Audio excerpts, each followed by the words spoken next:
Oh,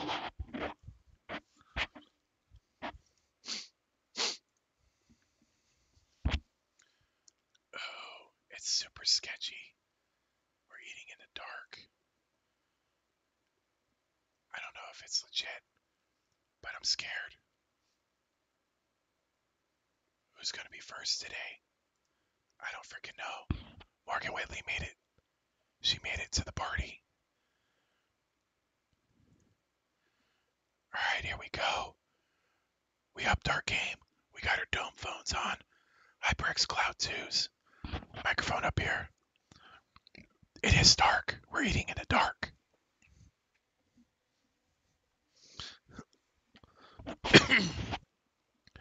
Alright, we're eating in the dark. Let's grab our stuff. There we go.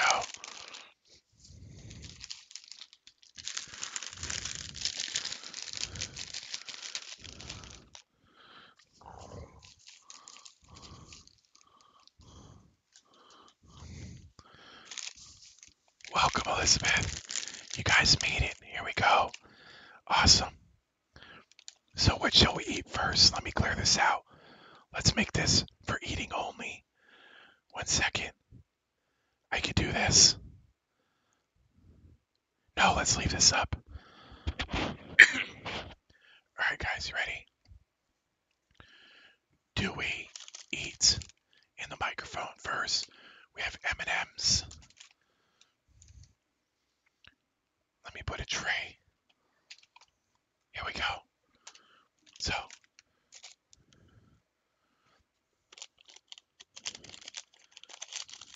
I don't have any pickles. Do we eat an M&M? Do we eat a brown chip?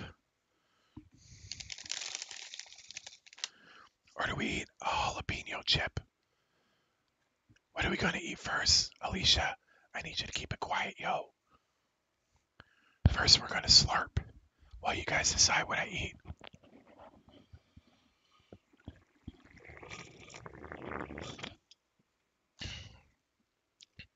Awesome.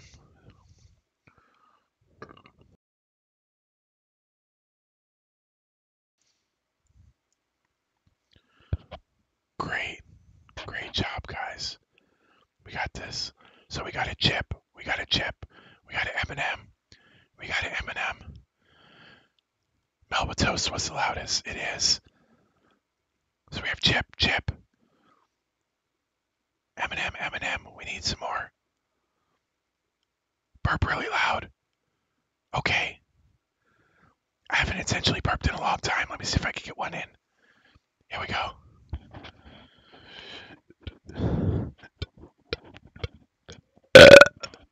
We did it. Yay.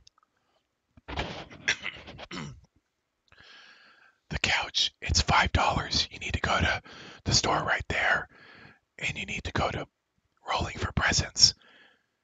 It's done by raffle. Raffle, so it's like an auction, but it's a raffle. Eat them all at once. We burped really loud. Alright, I see chip. We're gonna go with chip. Here we go. We'll do tiny bites for more effect.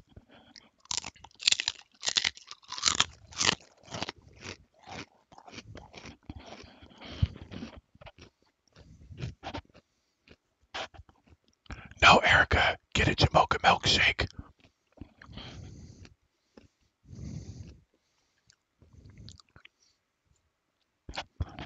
Brittany, we're whispering because we're not talking. We're whispering. And we're eating really loud. So, look at this. Let's see. That's the couch that we have up. It's a nice couch. It's a beautiful couch. It's got free shipping.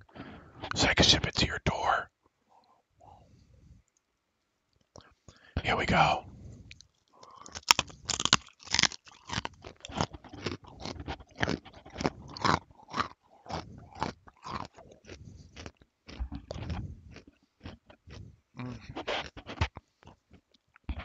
God, that's so good.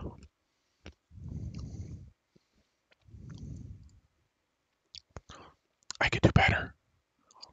Let me adjust this 1 second.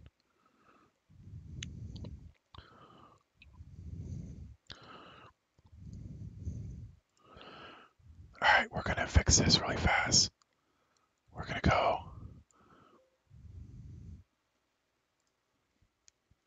like this.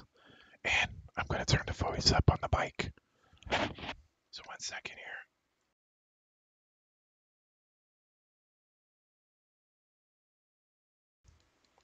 Alright, so there we go. I think we should be legit on it. 1 sec, I just want to make sure. That's that set. Input. We're going to change the input to that we're set.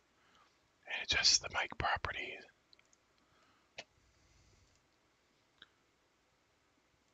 Oh, here we go. Let me see.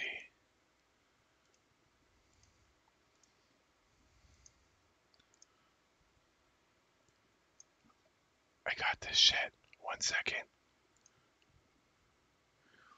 The couch is a prize.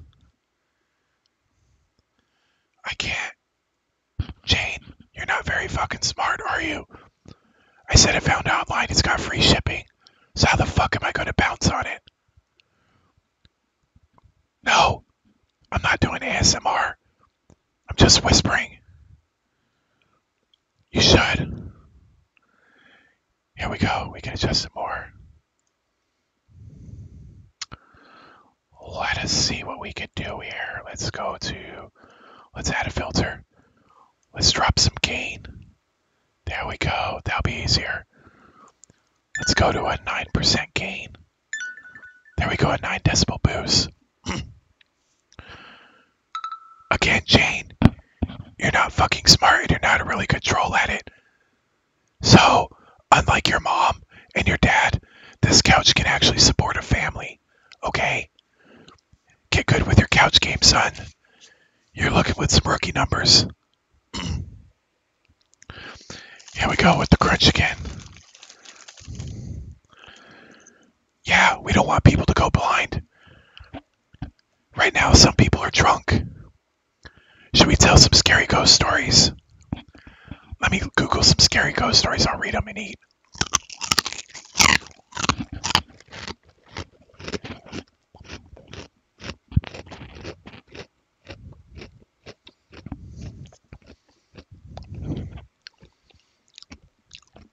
No, there are people who have epilepsy. We can't do that shit.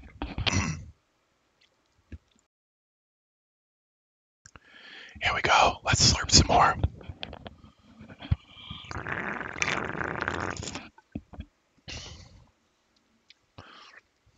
There we go. We're mowing down on what's called garlic rye chips from Carrettos. This is the real brand. We don't eat that knockoff shit up on here. We don't have time for that. Let's see. I'm going to Google a ghost story.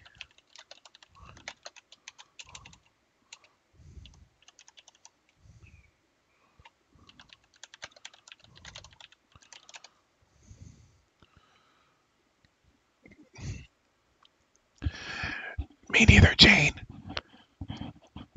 If you don't want one in the gut, you gotta do her in the butt. Remember that. Shit. My bank account, I said I want to go on vacation. Is it where you want to go? Work. Because that's about all it says. Excuse me.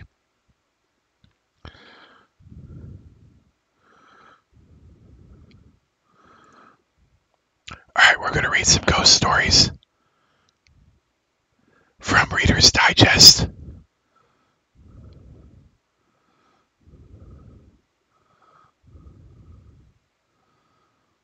No, these are horrible.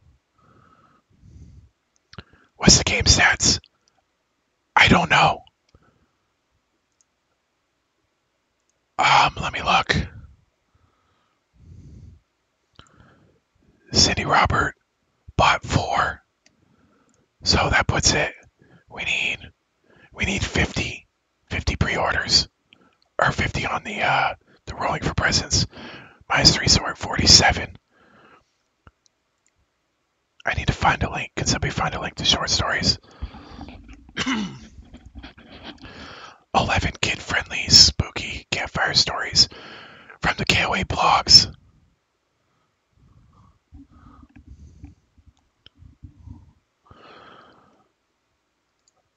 Alright, I think I found one, guys.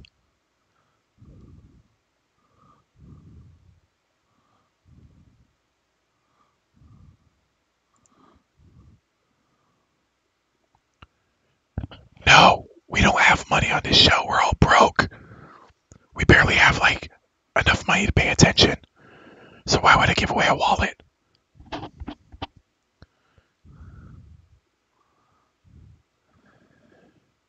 That's cool, Jane. Because I don't really fucking want you here. How about them nuts? That's a lot of nuts. But since we're having a ghost story party right now, we're going to go ahead and invite you as well. So this one's called Block Party. There you go. So what happened is this one time, Jane came into a show where this motherfucking fat fuck was eating some chips really loud, and it sounded like this.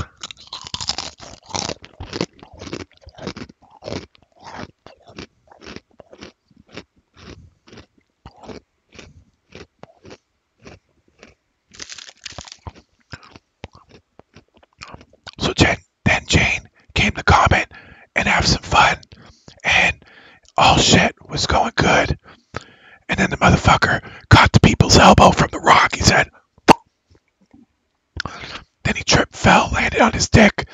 He said, ouch, and bounced right out to the block party. The end.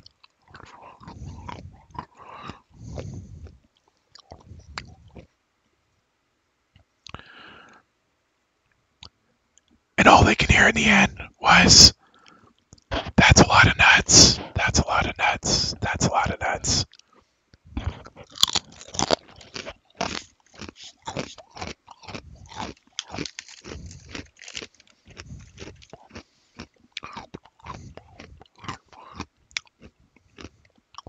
Awesome. Let's go back to playing.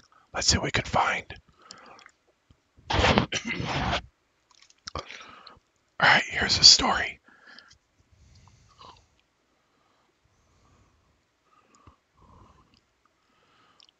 Okay, why don't you put this shit on the line? We'll find some here.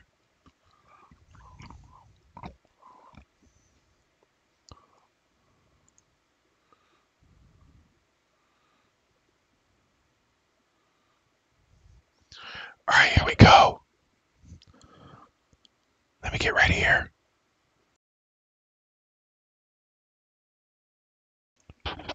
Alright, let me make the shit bigger so I can read it while I stream. Thank you for the order. You guys ready? Here it is. I'm gonna take my hat off.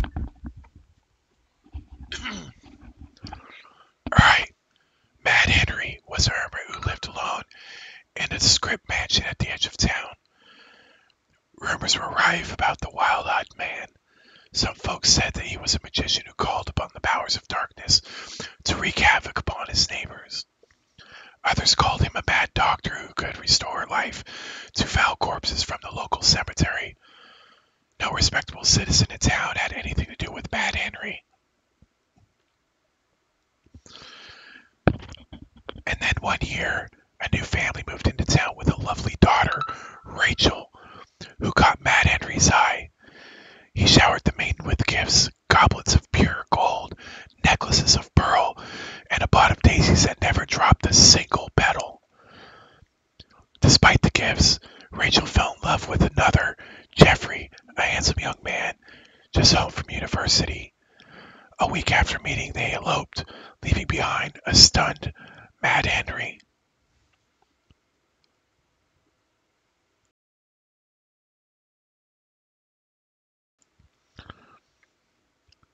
When Rachel and Jeffrey returned from the elopement, they threw a big ball and invited everyone in town. While Rachel was waltzing with her father, she heard a clap of thunder. Lightning flashed again and again. Suddenly the doors blew open and a breeze whirled in, bringing with it the smell of dead, decaying things. Mad Henry loomed in the doorway, pupils gleaming red with anger. He was followed by the grotesque figures of the dead, who came marching two by two into the room. Their eye sockets glowed with blue fire as they surrounded the room.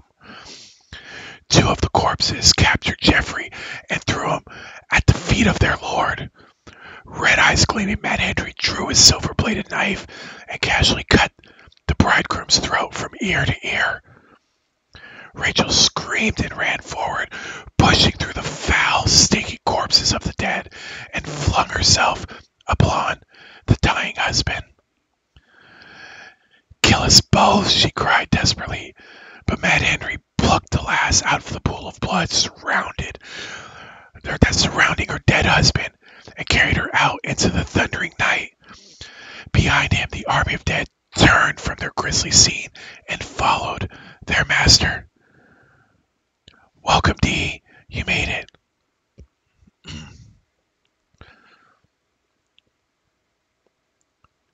Geoffrey's father and Rachel's father gathered a small mob and followed the evil hermit, intent upon saving Rachel. When they searched Mad Henry's house, they found it completely empty, save for a light, which shone through a series of mysterious globes that bobbed near the ceiling of each room. Mad Henry had vanished. Search parties scoured the countryside for days, but turned up nothing. Geoffrey was buried in a local cemetery, and the dance hall was torn down. No one spoke in town about what had happened, and no one dared imagine what would become of poor Rachel. A year to the day after the ball, a timid knock sounded upon the door of Rachel's parents' home. When her father opened it, he saw a gaunt, gray figure on the stoop. Her eyes were dull with exhaustion and pain. It was Rachel. Her tongue had been cut out so she couldn't speak, but when she produced a knife from her tattered garments, the knife with the silver blade that they had last seen in the hands of Mad Henry, the gleam of satisfaction in Rachel's eyes told them that the streaks of blood that coated the knife were those of Mad Henry. That night, Rachel died in her sleep with a peaceful smile on her ravaged face.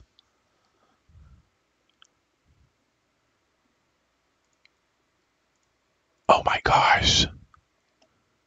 Is that good or what?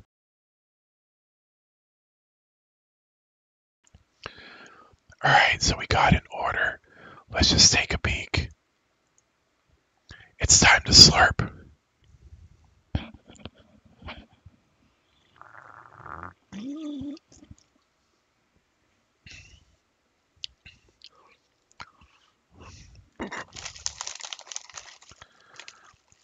Melissa, we're on YouTube right now as we speak.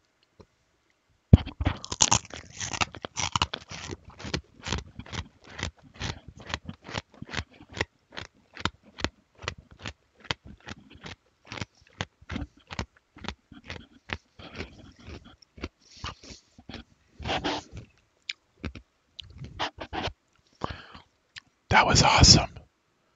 So, that was a good story. Let's see what we have.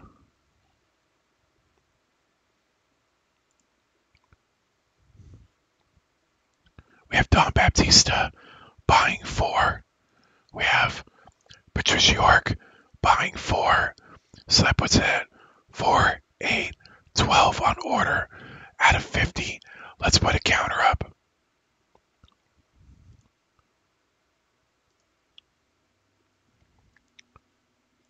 Let's make a counter. We got this.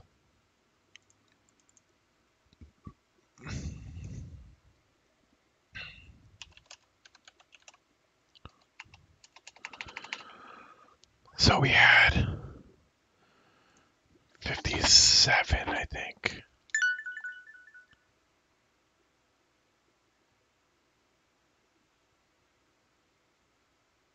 So we had 51. And then we minus 4012. So that's 40, 39. I think we have 39 left. So we'll put that up. So 39. And we'll move it to. That way everybody can see. We'll just put it right here. Right in the middle of my forehead. So we're good. Let me see, I read here. Let's put it right there so it's even more creepy. What do you guys think? That seems legit.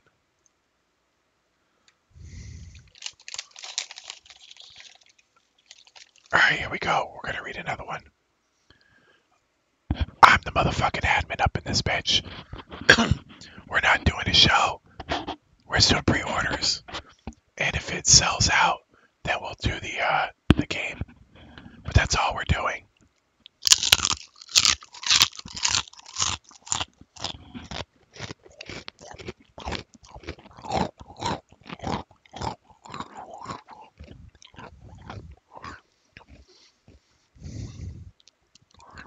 Alright, you guys ready? The next one we will read is Axe Murder Hollow.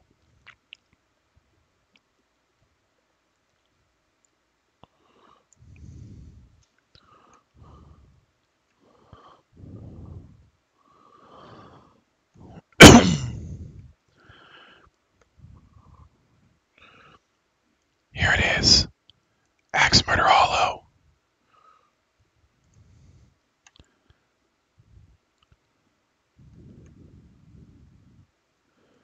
Wait, you guys want to have some fun? We've been whispering. I'm going to scare you guys. I know it's on the forehead. Joy, I just said I'm going to put this shit on my forehead. Where were you? Did you not pay attention? I just said I'm going to put this shit on my forehead so people know that it's there. Here we go, guys. Since we've been so quiet, I want to share some fun with you. So, watch this cool thing I had made.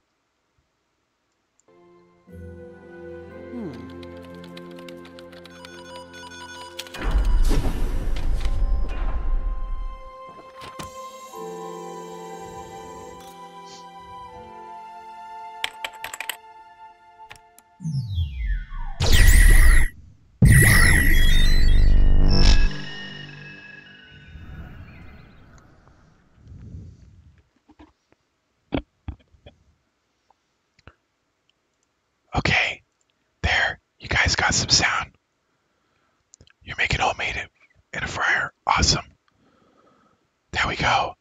So I wanted to give you guys a little something for being so good and well behaved. That's a good idea, Alicia. I would do the same thing. Alright, so this one is called Axe Murder Hollow.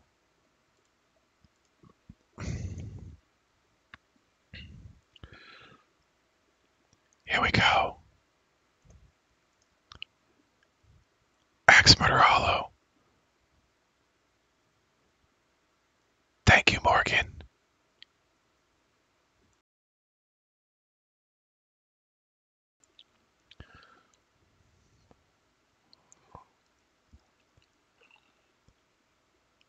I do want to know how she's making money that fast.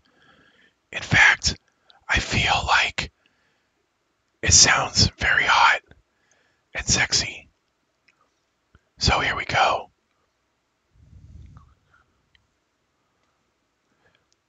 Susan and Ned were driving through a wooded, empty section of highway. Lightning flashed and thunder roared. The sky went dark in a torrential downpour. We'd better stop, said Susan. Ned nodded his head in agreement. He stepped on the brake and suddenly the car started to slide on the slick pavement.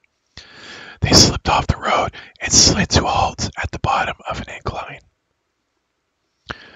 Pale and shaking, Ned turned to check if Susan was all right. When she nodded, Ned relaxed and looked through the rain-soaked windows. I'm going to see how bad it is, she told Susan. And when out in the storm, she saw his blurry figure in the headlight, walking around in front of the car. A moment later, he jumped in beside her, soaking wet. The car's not badly damaged, but we're wheel deep in mud, he said. We're going to have to go for help. Susan swallowed nervously. There would be no quick rescue here. He told her to turn off the headlights and lock the door until he returned. Axe Murder Hollow. Although Ned hadn't said the name aloud, they both knew what he had been thinking when he told her to lock the car. This was a place where a man had once taken an axe and hacked his wife to death in a jealous rage over an alleged affair. Supposedly, the axe-wielding spirit of the husband continued to haunt this section of the road. Outside the car, Susan heard a shriek, a loud thump, and a strange gurgling noise.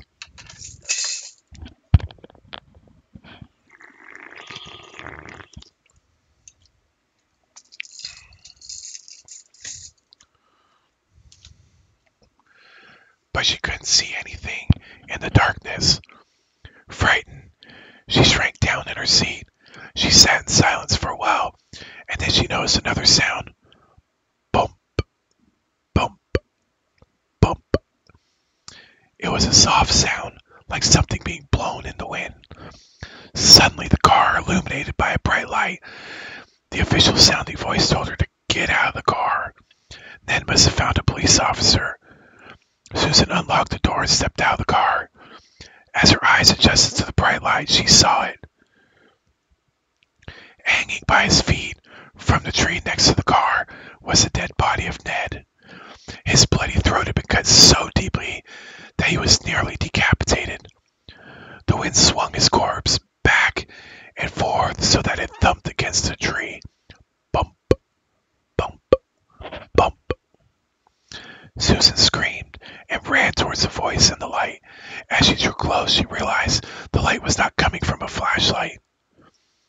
Standing there was the glowing figure of a man with a smile on his face and a large, solid, and definitely real axe in his hand. She backed away from the glowing figure until she bumped into the car. Playing around when my back was turned, the ghost whispered, stroking the sharp blade of the axe with his fingers. You've been very naughty. The last thing she saw was the glint of the axe blade in the eerie, incandescent light.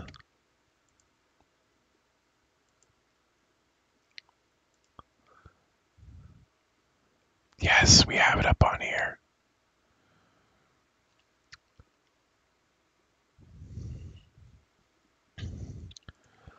Awesome. So what do you guys think?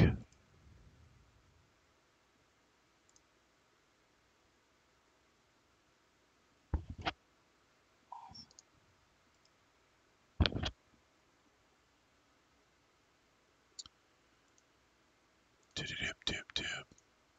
Da-da-da-da-do.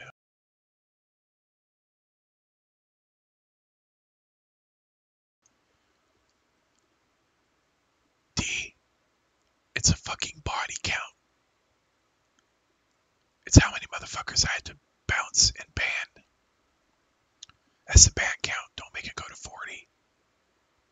Welcome, Nicole Johnson. You made it to the party.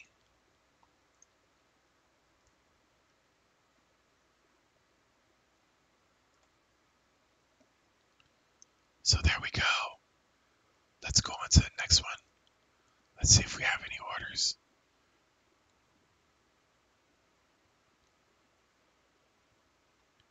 No, Kirabine. We're trying not to wake you up. We were hiding from you.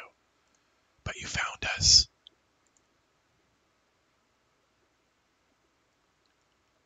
That was an awesome story. We're eating shit.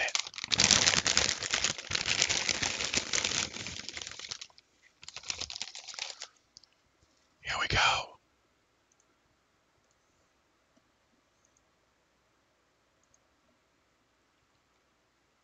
It's time for some loud eating. So let's do it.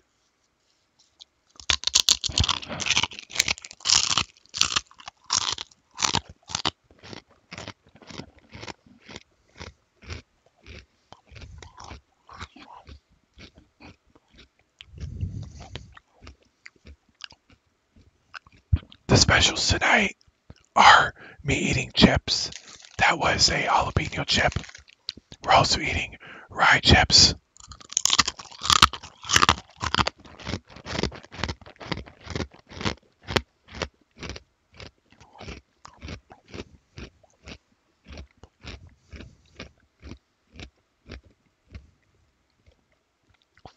And some others. They're on the website, Nicole, nothing special. We have Rolling for Presents, which is big prize presents, some awesome purses, and other cool stuff. We have a couch for sale. So we're working on the couch right now. Is what we have. So we have 39 spots left. Our special is also eating these white chocolate peanuts, M&Ms. I'm eating them for a friend. It's dark in here because Elizabeth has a headache and she's hungover. So that's what we're doing. We're keeping it dark because she doesn't want to hurt her eyes. We have some drunks up in this bench right now. So we're going to try these.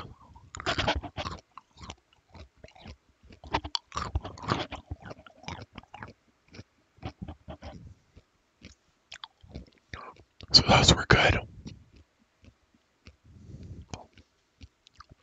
We're also slurping.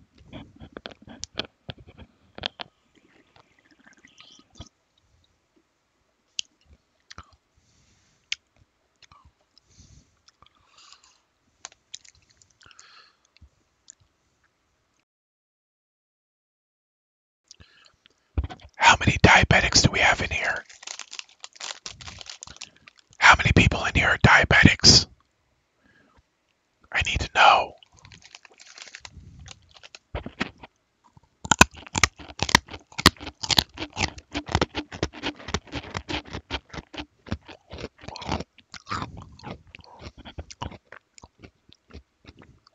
We're telling ghost stories and finding new friends. If you're new here and you're a silent watcher, you can always watch us again. Click my face or the number 39 and click follow. I'm eating these M&Ms for Cindy Robert. This one's for Cindy Robert right here. Alright, this is for you, girl. Hey, it's gonna be okay, Cindy. I still love you. This is for you. It's green because I'm jealous if anybody else talks to you.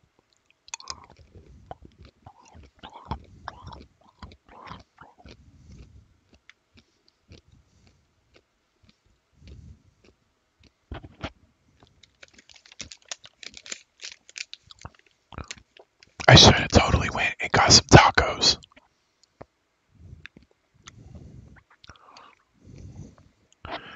Erica Soroka, this one is not for you, okay?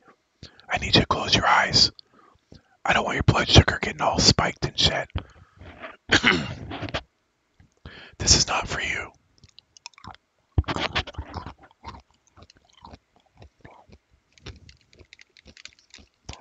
Alright, we're gonna go back into some crackers and a news story.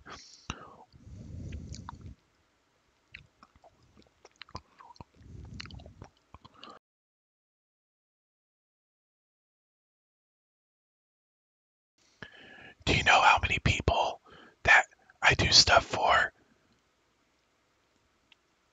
I do so much for so many people. Somebody can DoorDash me some tacos for once. Here we go. The next one. That's how many are left. We're gonna read Black Angie. No, Black Aggie. It's called Black Aggie. Here we go, guys.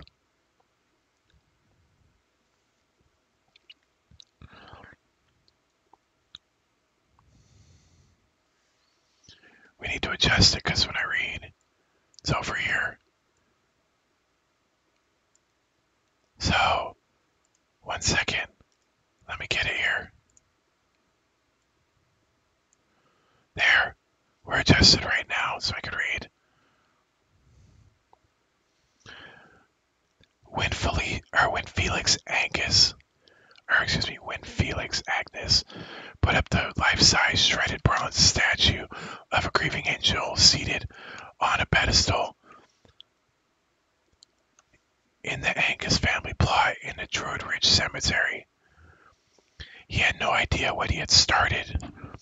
The statue was a rather eerie figure by day, frozen in a moment of grief and terrible pain. At night, the figure was almost unbelievably creepy. The shroud over its head obscured the face until you were up close to it. There was a living air about the grieving angel, as if its arms could really reach out and grab you if you weren't careful.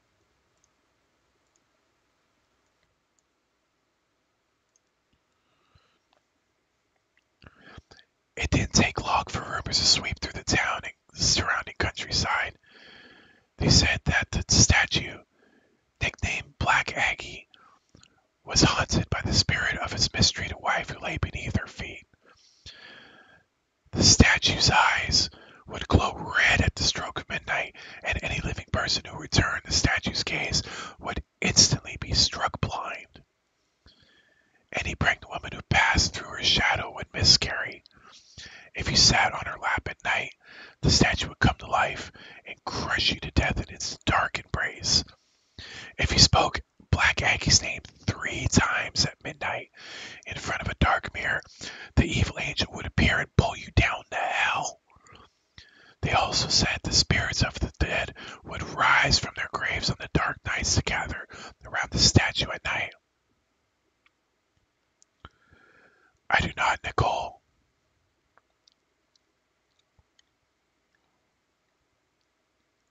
People began visiting the cemetery just to see the statue, and it was then that their local fraternity decided to make grief of the statue as part of their initiation rites.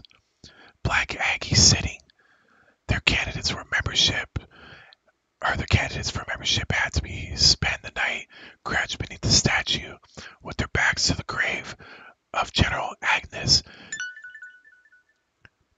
One dark night, 2 fraternity members accompanied new hopefuls to the cemetery and watched while he took his place beneath the creepy statue. The clouds obscured the moon for that night, and the whole area surrounding the dark statue was filled with a sense of anger and malice. It felt as if the storm were brewing in that part of the cemetery, and to their jargon, the 2 fraternity members noticed that gray shadows seemed to be clustering around the body of the frightened fraternity candidate, crouching in front of the statue. What had been a funny initiation rite suddenly took into the air of danger. One of the fraternity brothers stepped forward to alarm to call out an initiate. As he did, the statue above the boys stirred ominously. The 2 fraternity brothers froze in shock as they shrouded and turned toward the new candidate. They saw the gleam of the glowing red eyes beneath the concealed hood as the statue's arms reached out towards the cowering boy. With shouts of alarm, the fraternity brothers leapt forward to rescue the new initiate, but it was too late. The initiate gave one horrified yell, and then his body disappeared into the embrace of the dark angel. The fraternity brothers skidded to a halt as the statue thoughtfully rested its glowing eyes upon them. With grasps of terror, the boys fled from the cemetery before the statue could grab them. Hearing the screams, a night watchman hurried to the Agnes plot. To his chagrin, he discovered the body of a young man lying at the foot of the statue. The young man had apparently died of fright.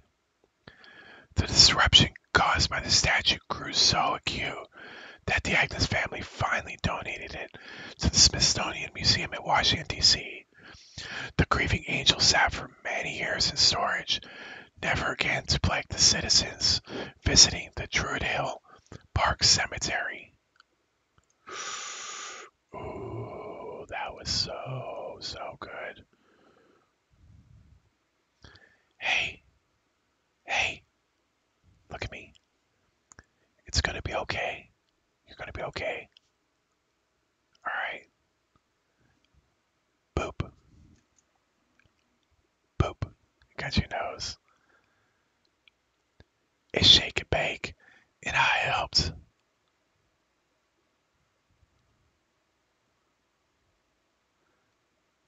I know. We're awesome. It's cracker time. Let's get some crinkling bag.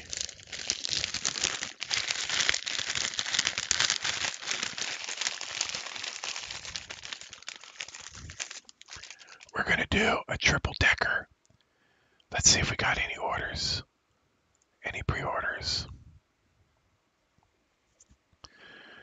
Alicia Roy. Alicia Roy picks up 2 spots. So we're gonna go from 39 to 37. There we go. Was that a good ghost story? You guys should share and tell people that we're doing ghost stories. You had microwave burritos.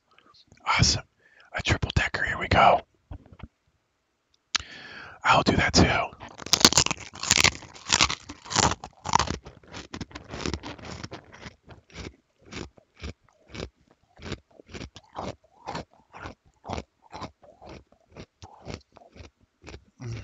That's so good. And we're going to slurp. I'm almost out, so I'm going to have to go and get some coffee milk. Here we go.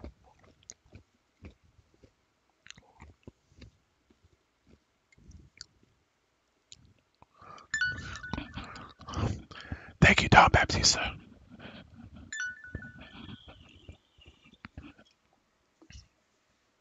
I'm all out. I'm going to have to go get some coffee milk so I can slurp more. Elizabeth, don't tell me what to do. Alright, let's see what we got here, guys.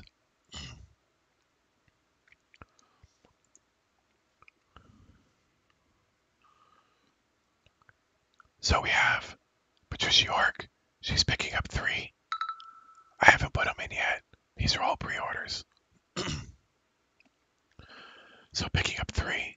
That goes from 37, 36, 35, 34. There we go. We have 34 spots left.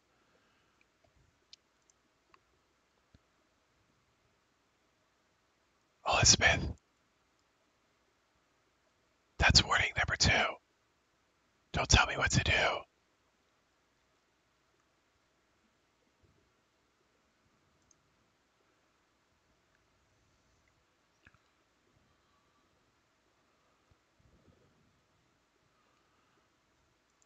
You might get village peopled, so be careful. Alright, so that was the story of Black Aggie. Here we go. We have Bloody Bones.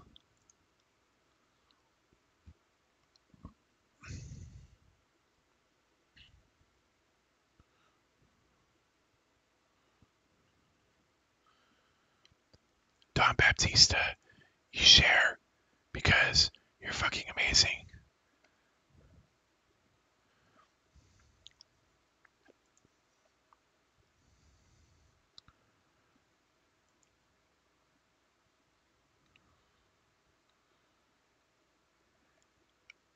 Elizabeth,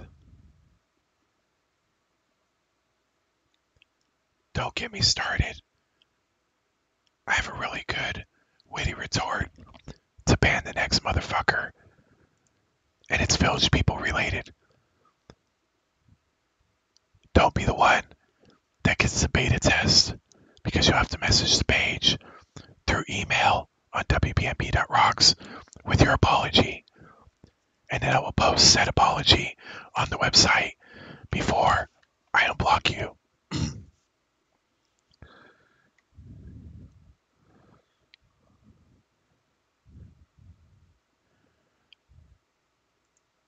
and you may ruin my vibe. So don't kill my vibe, because I'll get loud in this bitch just to do the YMCA block. You should don't defer. You need to crank that shit to 11. Alright, this one is called Rawhead and Bloody Bones. Don't catch it, Elizabeth. You're dancing with the devil. Here we go.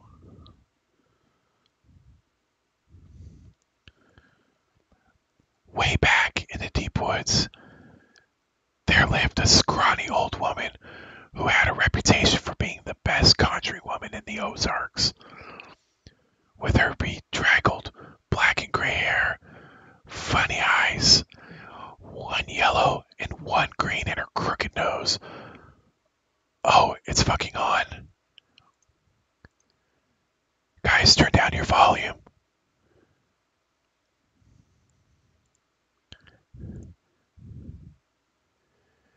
It's fun to stay at the YMCA.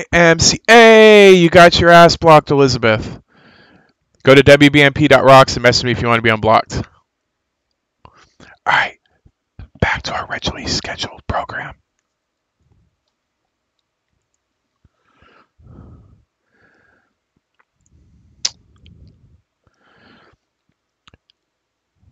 With her bedraggled black and gray hair, funny eyes, one yellow, one green, and her crooked nose, old Betty was not a pretty picture.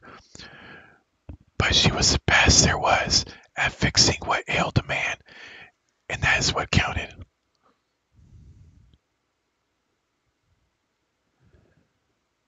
Alright, so now Gina's fat ass got a block too. Here we go. We'll just drop them all. They're falling like flies. Oh, bitch, I know you did not just say fuck you. Here you go. Now we'll legitimately block you.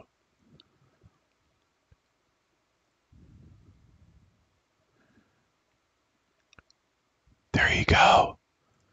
You pop locked and drop right out of the stream. You're interrupting my story and it's very rude. Old Betty's house was full of herbs and roots and bottles filled with conjuring medicine.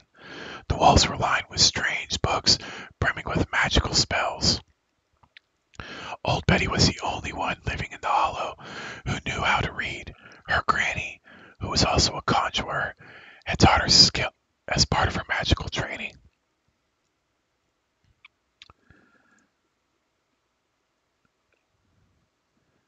Alright, there you go, you Holstein.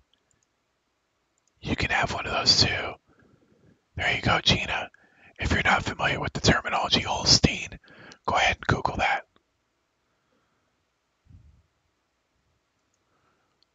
Buenos dias, amiga.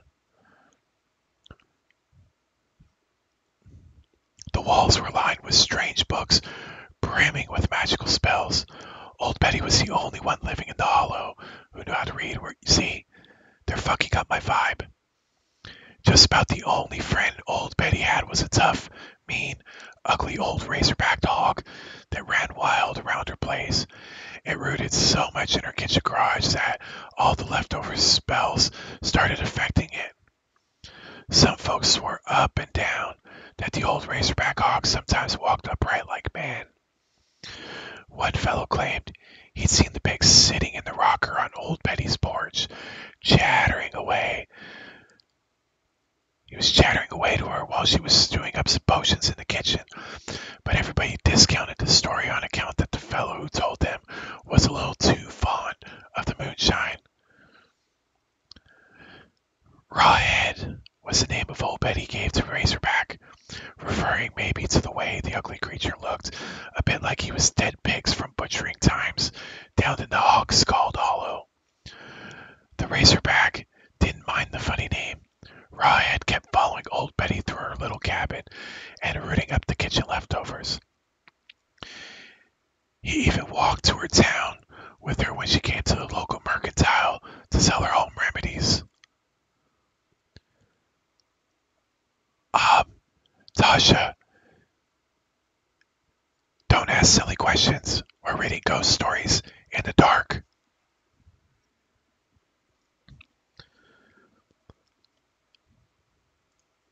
We're whispering, so don't be loud.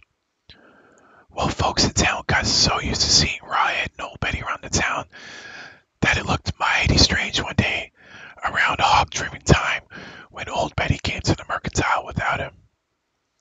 Where's Riot? The owner asked, accepting the basket full of home remedy potions. The liquid in the bottle swished in an agate manner as Old Betty said, I ain't seen him around today, and I'm mighty worried. You seen him here in town? Nobody's seen him around today. They would have told me if they did, the mercantile owner said. We'll keep a lookout for you. That's mighty kind of you. If you see him, tell him come home straight away, Old Betty said. The mercantile owner nodded agreement and handed over her weekly pay. Old Betty fussed to herself all the way home. It was like Riot to disappear, especially not on the day they went to town. The man at the mercantile always saved the best scraps for the mean old razorback, and Riot never missed a visit. When the conjuring woman came home, she mixed up a potion and poured it onto a flat plate. Where's that old hog got to? She said. It clouded over and she asked the liquid. It clouded over in a series of pictures for him. First, Old Betty saw the good-for-nothing hunter that lived at the ridge next door sneaking around in the forest, rounding up razorback hogs that didn't belong to him. One of the hogs was Rawhead. Then she saw him taking the hogs down to Hog Skull Hollow, where folks from the next town were slaughtering their razorbacks. Then she saw her hog, Rawhead, slaughtered by the rest of the pigs and hung for cutting. The final picture in the liquid was a pile of bloody bones that had once been her hog, and she scraped clean head lying with the other hog heads in the pile. Old Betty was infuriated by the death of her only friend. It was murder to her, plain and simple. Everyone in 3 counties knew that Rawhead was her friend, and that lazy, hog-stealing, good-for-nothing hunter on the ridge was going to pay for slaughtering him. Now Old Betty tried to practice white conjuring most of the time, but she knew the dark secrets too. She pulled out an old secret book her granny had given to her and turned to the very last page. She lit several candles and put them around the plate containing the liquid picture of the Rawhead and his bloody bones.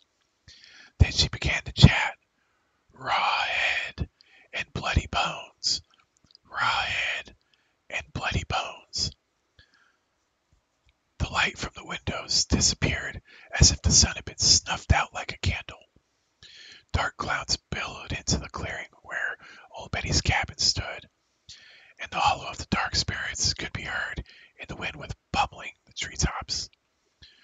Rawhead and bloody bones, Rawhead and bloody bones.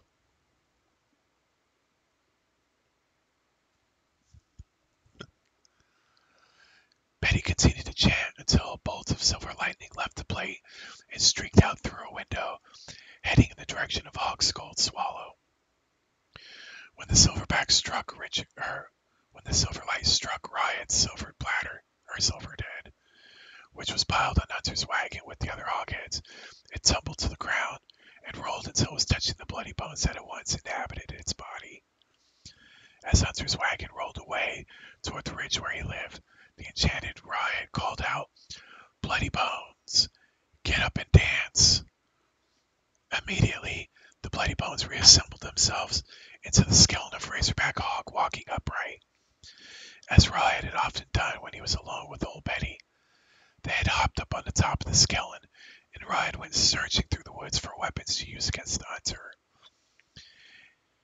He borrowed the sharp teeth of a dying panther, the claws of a long-dead bear, and the tail from a rotting raccoon, and put them over his skinned head and bloody bones. Let's take a break for some crunching.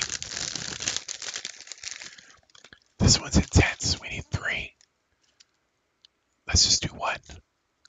get too intense.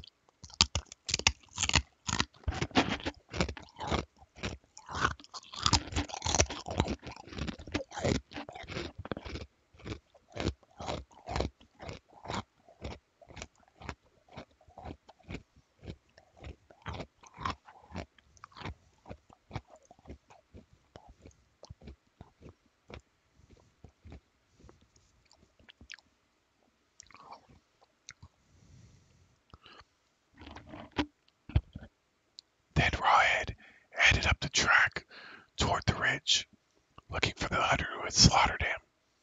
Rawhead slipped past the thief on the road and slid into the barn where the hunter kept his horse and wagon. Rawhead climbed up into the loft and waited for the hunter to come home. It was dusk when the hunter drove into the barn and unhitched his horse. The horse snorted in fear, sensing the presence of Rawhead in the loft. Wondering what was disturbing his usually calm horse, the hunter looked around and saw a large pair of eyes staring down at him from the darkness in the loft. The hunter frowned, thinking it was one of the local kids fooling around in his barn. Lando Goshen, what have you got those big eyes for? He snapped, thinking the kids were trying to scare him with some crazy mask. To see your grave, Rawhead rumbled back very softly. The hunter snorted irritably and put his horse into the stall. Very funny, ha, the hunter said. When he came out the stall, he saw Rawhead had crept forward a bit further. Now his luminous yellow eyes and his bare claws could clearly be seen.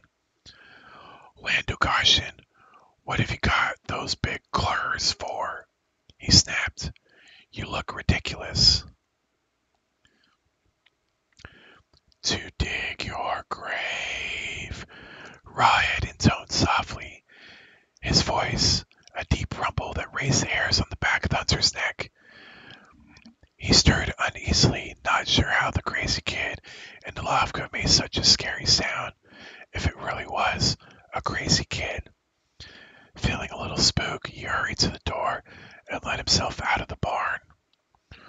Rawhead slipped out of the loft, climbed down the side of the barn behind him. With nary a rustle to reveal his presence, Rawhead raced through the trees and up the path to the large moonlit rock.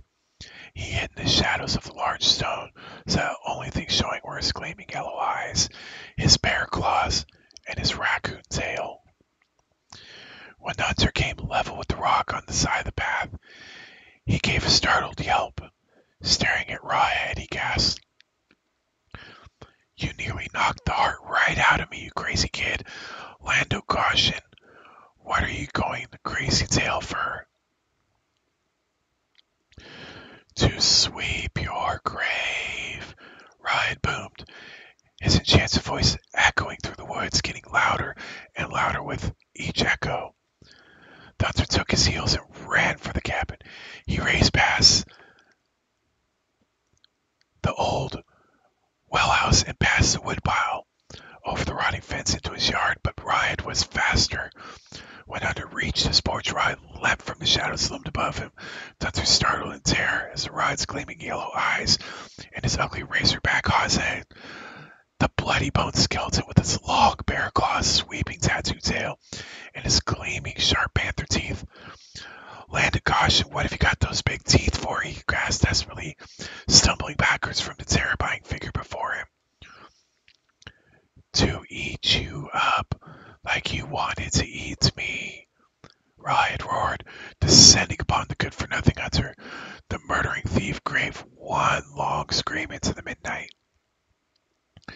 Then there was silence and the sound of crunching.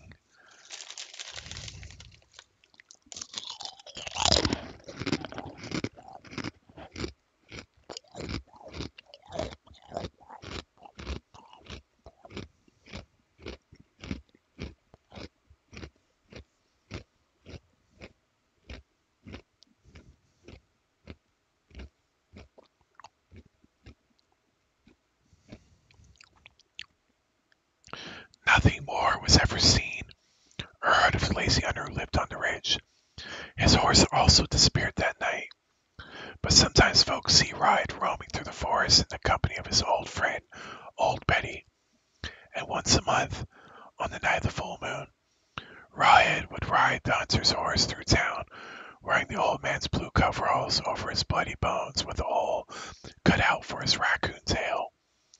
In his bloody, bear-clawed hands he carried a raw, razorback hogshead, lifting it high through the moonlight so everyone could see. Good night, Alicia.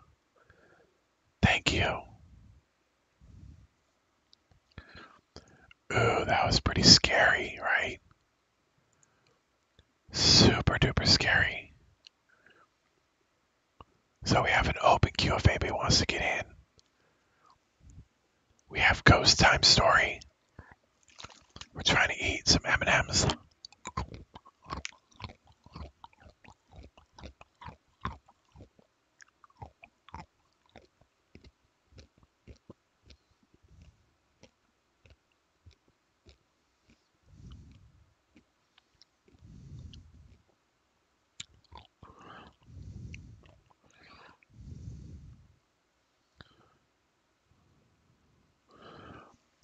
Awesome, guys. Did you guys have fun?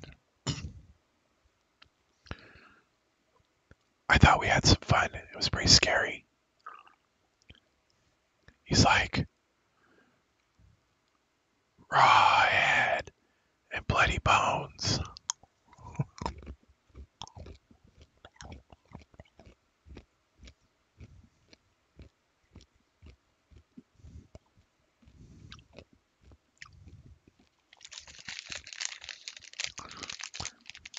Everybody left us. They didn't like the whisper show in the dark.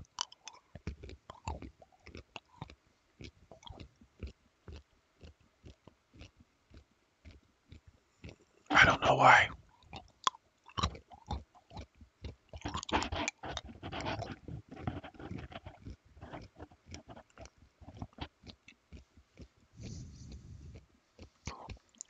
Thank you, Jennifer.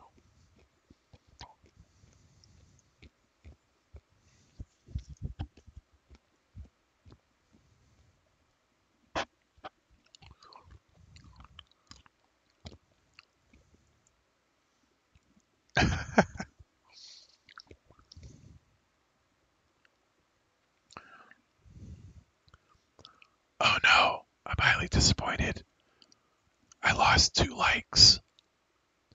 Oh no. Oh, I totally would.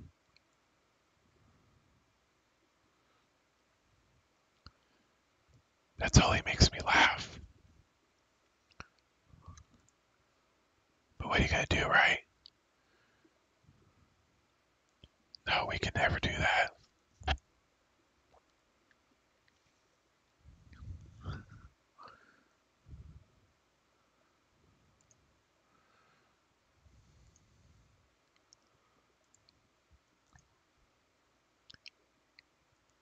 I don't know why they want to get all worked up.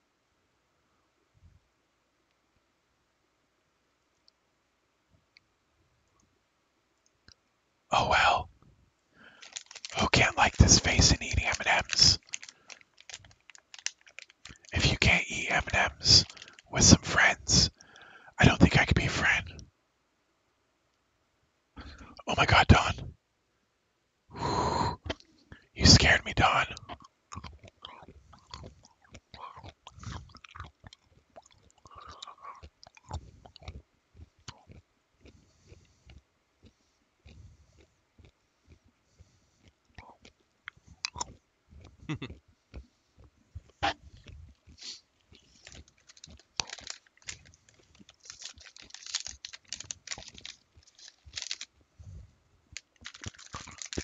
That was pretty cool, right? I thought we had some fun.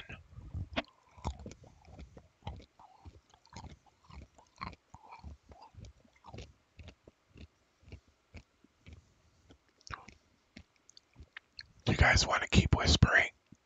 Or should we talk normal?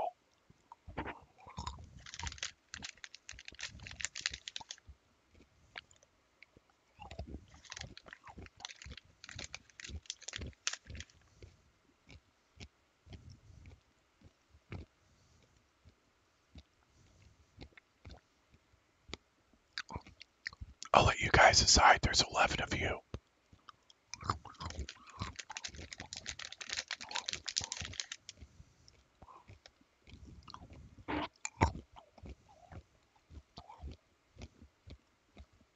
You let me know.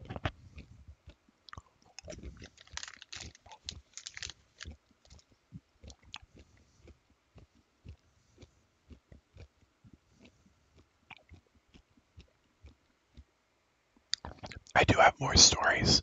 I have lots of stories.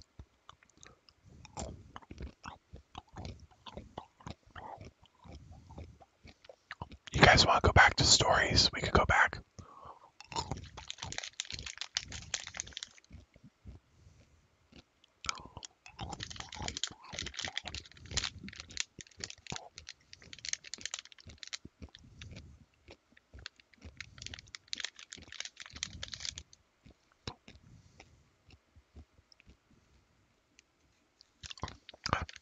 Yes, Don Baptista. What do you want to know? Good job, Don. Way to ask. You beat me.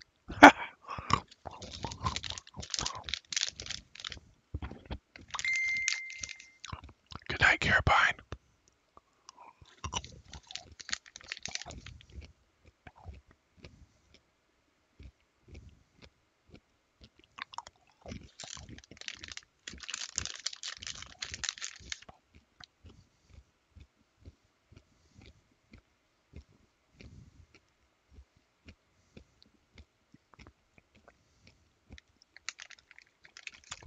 Alright, we're waiting for Dawn. Once we answer Dawn's question, we'll read another story. Good night, Kara.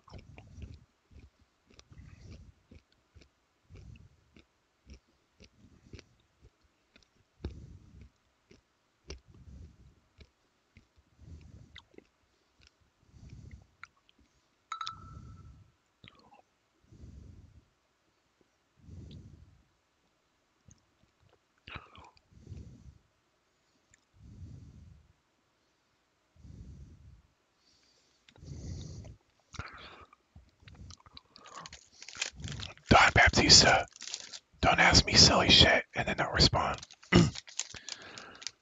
Oh, you lost your pot and can't find it. Let me look for it.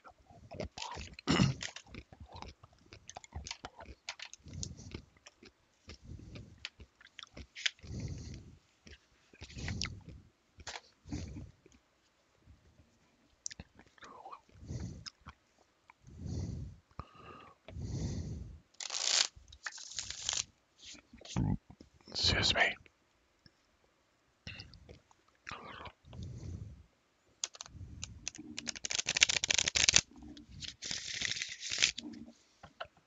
Alright, here we go.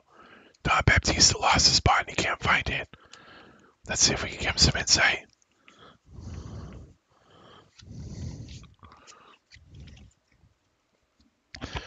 Don Baptista, you need to stop texting, stop stalking, stop checking in on that person. Just fucking stop. Spend your time on someone worth it. Don't waste it on ridiculousness. Don Baptista, you're trying to find your pot and you think someone is lying to you. They are. Hopefully that helps you, Don. That's to shed some light onto your subject.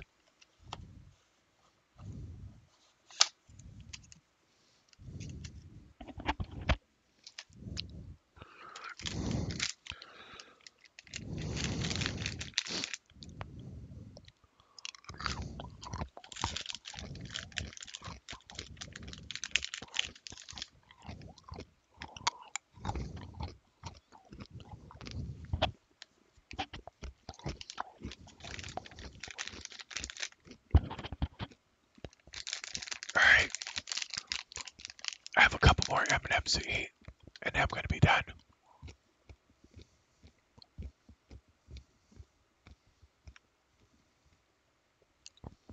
I'm sad that we couldn't sell all the couches. I really wanted to sell a couch. Awesome, Don Baptista. You tell tell them fucking liars. Give your shit back. Don't fuck with your stash.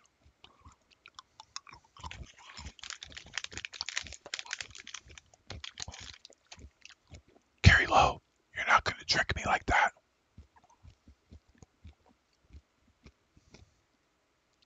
Your Jedi mind tricks don't work on me.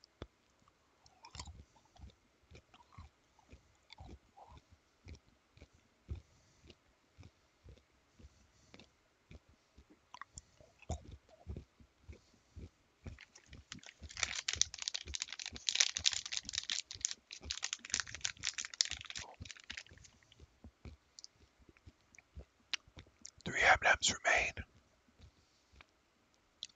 I want to eat them fairly, so I'm eating red, brown, and red.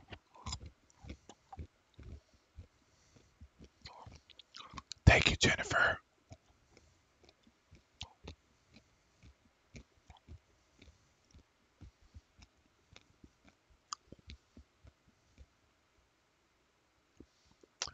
Am I the only one that tries to taste color? Like, I'll reach in the M&M bag, close my eyes, throw it in my mouth, and chew it. And I try to guess the color, and then I open my mouth and see. I put in there. I take like 2 bites, and I wait, and I go, and I try to see. So I would go like this. I'd be like, blue. And then I would see red. And I'd be like, shit. And then when you get it right, you think you're some fucking like clairvoyant Houdini or something. Like, I'll bite it, and I'll go, that's brown. You know, I'm like, look, it's brown. I'm like, I get scared.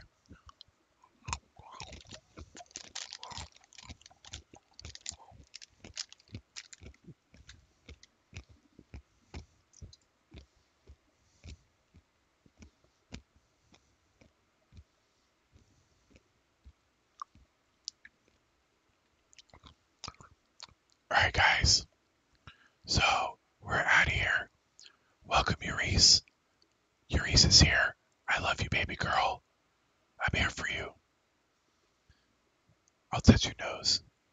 Boop. I got you. Alright, guys. I love you all. And I will catch you later. So come a little bit closer to the camera. Come a little bit closer. Here we go. I love you all. And I will catch you later.